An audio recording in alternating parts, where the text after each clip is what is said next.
નવજીવન Gujarat housing board ખાતે માં Ambe group દ્વારા આયોજિત નિઃશુલ્ક ગરબા મહોત્સવમાં 8મા નોરતે ખેલૈયાઓ મન મૂકીને ગરબે ઘૂમ્યા હતા। ગુજરાતની આગવી ઓળખ નવલી નવરાત્રી મહોત્સવની વડોદરામાં રંગેચંગે ઉજવણી કરવામાં આવી રહી છે। ત્યારે વડોદરા શહેરના પૂર્વ વિસ્તારના લોકો માટે પ્રતિવર્ષની જેમ આ વર્ષે પણ નવજીવન ગુજરાત હાઉસિંગ બોર્ડ ખાતે માં અંબે ગ્રુપ દ્વારા નિઃશુલ્ક ગરબા મહોત્સવનું આયોજન કરવામાં આવ્યું છે।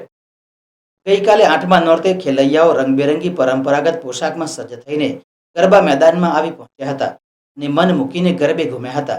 અત્રે ઉલ્લેખનીય છે કે ગુજરાત હાઉસિંગ બોર્ડ માં અંબે ગ્રુપ વર્ષ 1990થી ગરબા મહોત્સવનું આયોજન કરે છે અને નવરાત્રિના 9 દિવસ દરમિયાન વિવિધ કાર્યક્રમોનું પણ આયોજન કરવામાં આવે છે।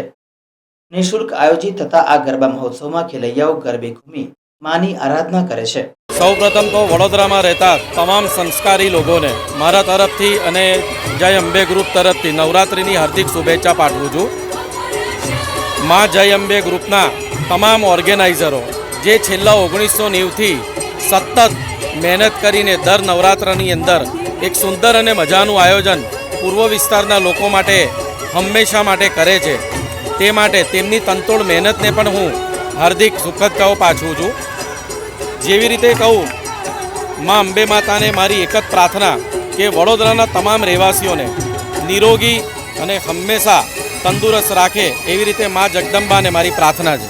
દર વર્ષની જેમ માં અંબે ગ્રુપના તમામ ઓર્ગેનાઇઝરો દરેક રીતે આયોજનના અંદર બહુ જ શાંતિ અને સલામતી અને એક હિન્દુત્વનું એક જીતું જાગતું ઉદાહરણ જે માનનીય પ્રધાનમંત્રી શ્રી નરેન્દ્ર મોદીનું અને માનનીય યોગી સાહેબનું જે સૂત્ર છે કે હિન્દુત્વને સાથે રાખીને આ ગરબાનું આયોજન કરે છે દર વર્ષે। મારું નામ Krunal Bharatbhai Rane, ward number 5, Bharatiya Janata party કાર્યકારી।